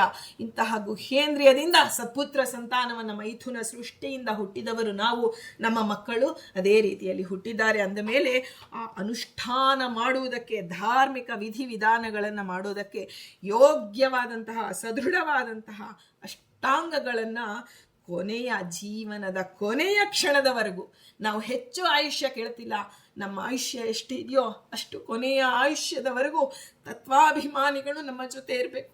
ಅದನ್ನು ನಾವು ಪ್ರಾರ್ಥನೆ ಮಾಡೋಣ. ಎಷ್ಟೋ ಒಂದು ವಿಷಯದಲ್ಲಿ ಮನಸ್ಸಿಗೆ ತುಂಬ ಅನಾರೋಗ್ಯವಾದಾಗ ಮನುಷ್ಯನಿಗೆ ಅತ್ಯಂತ ಭಯ ಬರುತ್ತೆ. ಆಗ ನಾವು ಈ ತತ್ವಾಭಿಮಾನಿ ದೇವತೆಗಳನ್ನು, ಯಾಕೆಂದರೆ ಭಯಕೃತ್ ಭಯನಾಶನ, ಭಗವಂತನ ಸ್ಮರಣೆ ಜೀವನದ ಕೊನೆಯ ಕ್ಷಣದವರೆಗೂ ತತ್ವಾಭಿಮಾನಿ ದೇವತೆಗಳೇ, ನೀವು ನನ್ನನ್ನು ಎಂದೂ ಬಿಟ್ಟು ಹೋಗಬೇಡಿ, ಎಲ್ಲರೂ ಹೋಗೋದಾದರೆ ಎಲ್ಲ ಒಟ್ಟಿಗೆ ಹೋಗಿಬಿಡೋಣ, ನಿಮ್ಮ ಜೊತೆ ನೀವಿಲ್ಲದೆ ನಾನು ಇಲ್ಲ ಅನ್ನುವಂತಹ ಪ್ರತಿ ಕ್ಷಣದಲ್ಲಿ ಅವರನ್ನು ಪ್ರಾರ್ಥನೆ ಮಾಡೋಣ. ಅಂದರೆ ಅಂತಹ ಸಂಪೂರ್ಣ ಆಯುಷ್ಯನ್ನ ಕೊನೆಯ ಕ್ಷಣದವರೆಗೂ ಸಾರ್ಥಕಪಡಿಸಿಕೊಳ್ಳುವಂತಹ ಸತ್ಪುತ್ರ ಸಂತಾನ ನಾವಾಗಬೇಕು. ಜೊತೆಗೆ ನಮ್ಮ ಮಕ್ಕಳು ಅಂತಹ ಮಾರ್ಗದಲ್ಲಿ ಬರಬೇಕು ಅನ್ನುವಂತಹ ಪ್ರತಿ ಜನ್ಮದಲ್ಲಿಯೂ ಇಂತಹ ಮಕ್ಕಳನ್ನು ಸತ್ಪುತ್ರ ಸಂತಾನ ನಾನೂ ಆಗಬೇಕು, ನನ್ನಲ್ಲಿ ಇರ್ತಕ್ಕಂಥ ಧಾರ್ಮಿಕ ಸಂತಾನವೂ ಆ ರೀತಿ ಆಗಲಿ ಅಂತ ಹೇಳಿ ಪ್ರಾರ್ಥನೆ ಮಾಡ್ತಾ ಕೊನೆಯಲ್ಲಿ ಹೇಳ್ತಾರೆ, ಬ್ರಹ್ಮದೇವರೇ, ಎಲ್ಲರ ಸೃಷ್ಟಿಕರ್ತರಾದಂತಹ ಬ್ರಹ್ಮದೇವರೇ, ಅಂದರೆ ಬ್ರಹ್ಮನಲ್ಲಿರ್ತಕ್ಕಂಥ ಬ್ರಹ್ಮನಾಮಕ ಭಗವಂತನೇ, ನೀನು ಆ ಸೃಷ್ಟಿಕರ್ತನಾದಂತಹ ಪರಬ್ರಹ್ಮನ ಅನುಗ್ರಹದಿಂದ ದಶೇಂದ್ರಿಯಗಳಿಂದಲ ಪೂರ್ಣ ಪ್ರಮಾಣದ ಒಂದು ಸತ್ಪುತ್ರ ಸಂತಾನವನ್ನು ಪಡೆದಿರುವಿರಿ. ಅವರನ್ನು ಇವತ್ತು ಪ್ರಾರ್ಥನೆ ಮಾಡಬೇಕು. ಹರಿಯ ನಿರ್ಲಿಪ್ತ ಗುಣ ಭಗವಂತನದು ನಿರ್ಲಿಪ್ತ ಗುಣ. ಆ ನಿರ್ಲಿಪ್ತ ಹರಿಕಥಾಮೃತ ಸಾರದಲ್ಲಿ ಎಲ್ಲ 108 ಗುಣಗಳನ್ನು ಜಗನ್ನಾಥದಾಸರು ಒಂದೊಂದು ಪದ್ಯದಲ್ಲಿ ನಮಗೆ ತೋರಿಸಿಕೊಟ್ಟಿದ್ದಾರೆ. ಮುಂದೆ ನೋಡೋಣ ಅದನ್ನೆಲ್ಲ. ಹರಿಯ ನಿರ್ಲಿಪ್ತ ಗುಣದ ಗರ್ಭದಾಳದಲ್ಲಿರುವ ಅಭಿಜ್ಞತ ಗುಣವನ್ನು ನೀವು ಅನುಸಂಧಾನ ಮಾಡುವವರು ಅಂತ ತಿಳಿದು ಅವರಿಗೆ ನಮಸ್ಕಾರ ಮಾಡೋಣ. ಹರಿಯ ಕಾಠಿಣ್ಯ ಗುಣದ ಗರ್ಭದಾಳದಲ್ಲಿ, ಅಂದರೆ ಮೇಲ್ನೋಟಕ್ಕೆ ಕಾಠಿಣ್ಯ, ನರಸಿಂಹದೇವರು ಬಂದು ಉಗುರಿಂದ ಬಗದು ಬಿಟ್ಟರು ಕಾಠಿಣ್ಯ ತೋರಿಸಿದ್ರು, ಆದರೆ ಒಳಗಡೆ ಗರ್ಭದಾಳದಲ್ಲಿ ಕಾರುಣ್ಯ ಗುಣವೇ ತುಂಬಿದೆ. ಹಾಗೆ ಗಹನತೆಯ ಗುಣದ ಗರ್ಭದಾಳದಲ್ಲಿ ಸರಳತೆ ಇದೆ. ಹರಿಯ ನಿಶ್ಚಲತ್ವ ಗುಣದ ಗರ್ಭದಾಳದಲ್ಲಿ ಆಕರ್ಷಣತ್ವ ಗುಣವಿದೆ. ಹೀಗೆ ಹರಿಯ ಸಂಯೋಜಕತ್ವ ಗುಣದ ಗರ್ಭದಾಳದಲ್ಲಿ ಭಗವಂತನ ಸತ್ಯ ಸಂಕಲ್ಪತ್ವ ಗುಣವಿದೆ. ಹರಿಯ ವ್ಯಾಪ್ತತ್ವ ಗುಣದ ಗರ್ಭದಾಳದಲ್ಲಿ ಇರುವ ನಿತ್ಯ ತೃಪ್ತಿತ್ವ ಅನ್ನುವ ಗುಣವನ್ನು ಅನುಸಂಧಾನಿಸುವಂಥವರು ನೀವು ಸ್ವಾಮಿ. ಅತ್ಯಂತ ಎತ್ತರ ಜೀವೋತ್ತಮರು ನೀವು. ನಿಮ್ಮಲ್ಲಿ ನಾವಿವತ್ತು ಸ್ತವಪ್ರಿಯತ್ವ ಗುಣದ ಗರ್ಭದಾಳದಲ್ಲಿ ಸೂಕ್ಷ್ಮ ದೃಷ್ಟಿತ್ವ ಗುಣವನ್ನು ಅನುಸಂಧಾನೆ ಮಾಡ್ತೀರಾ. ಹರಿಯ ಅಷ್ಟಕರ್ತೃತ್ವ ಗುಣದ ಗರ್ಭದಾಳದಲ್ಲಿ ನೀವು ಭೌಮ ಗುಣವನ್ನು, ಅಂದರೆ ಪೂರ್ಣತ್ವ ಗುಣವನ್ನು ಅನುಸಂಧಾನಿಸಿ ಉಪಾಸನೆ ಮಾಡತಕ್ಕಂಥ ಉತ್ತಮ ಅಧಿಕಾರಿಗಳು. ನೀವು ನಮಗೆ ಪೂರ್ಣಾಯುಷ್ಯವುಳ್ಳ, ತಾನೂ ಪೂರ್ಣ ಸಾಧನೆ ಮಾಡಿ ನಮ್ಮಿಂದಲೂ ಮಾಡಿಸುವಂತಹ, ಅಂದರೆ ತಂದೆ ತಾಯಿಗಳಿಗೆ ನಾವು ಪೂರ್ಣಾಯುಷ್ಯವಾದಂತಹ ಮಕ್ಕಳ ಸಾಧನಾಯುಷ್ಯ. ಇಲ್ಲಿ ಪೂರ್ಣಾಯುಷ್ಯ ಅಂದರೆ ಸಾಧನಾಯುಷ್ಯ ಅಂತ ತಿಳಿಬೇಕು. ಸಾಧನಾಯುಷ್ಯದಿಂದ ಪೂರ್ಣ ಸಾಧನೆ ಮಾಡಿ ಹರಿಯಲ್ಲಿ ದಾಸ್ಯತ್ವವನ್ನು ಹೊಂದುವಂತಹ ಸತ್ಪುತ್ರ ಸಂತಾನವನ್ನು ಪ್ರತಿ ಜನ್ಮದಲ್ಲಿಯೂ ನೀವು ಅನುಗ್ರಹಿಸಿರಿ ಅಂತ ಹೇಳಿ ಪ್ರಾರ್ಥನೆ ಮಾಡ್ತಾ, ಬ್ರಹ್ಮದೇವರ ಅಧಿಕ ಮಾಸದಲ್ಲಿ ಬ್ರಹ್ಮದೇವರ ಅಂತರ್ಯಾಮಿಯಾದ ಲಕ್ಷ್ಮೀನಾರಾಯಣನನ್ನು, ಪುರುಷೋತ್ತಮನನ್ನು ನಾವು ಪ್ರಾರ್ಥನೆ ಮಾಡಿದ್ದು ಎಂದೆಂದಿಗೂ ವ್ಯರ್ಥವಾಗುವುದಿಲ್ಲ ಅಂತ ಹೇಳ್ತಾ ಇದನ್ನು ಸಮರ್ಪಣೆ ಮಾಡೋಣ. ಅನನ್ಯಾಶ್ಚಿಂತಯಂತು ಮಾಯೇ ಜನಾಃ ಪರ್ಯುಪಾಸತೆ ತೇಷಾಂ ನಿತ್ಯಾಭಿಯುಕ್ತಾನಾಂ ಯೋಗಕ್ಷೇಮಂ ವಹಾಮ್ಯಹಂ. ಮುಖ್ಯಪ್ರಾಣೇನ ಮದ್ದೇಹೇ ಮಂತ್ರತ್ರಯ ಜಪಃ ಸದಾ ಅನುಗ್ರಹಾಯ ಮೇ ವಿಷ್ಣು ಪ್ರೀತಯೇ ಕ್ರಿಯತೆ ಹಿ ಸಹ. 21 ಸಹಸ್ರಾತ್ಮಾ ಷಟ್ಶತಮಹರ್ನಿಶಂ ತತ್ಸರ್ವಂ ವಿಷ್ಣು ಪೂಜಾಸ್ತು ಪ್ರಿಯತಾಂ ಪ್ರಾಣಮಾಪತಿಃ. ಮಾಸನಿಯಾಮಕ ಶ್ರೀ ಪುರುಷೋತ್ತಮ ಪ್ರಿಯತಾಂ ಶ್ರೀಕೃಷ್ಣಾರ್ಪಣಮಸ್ತು.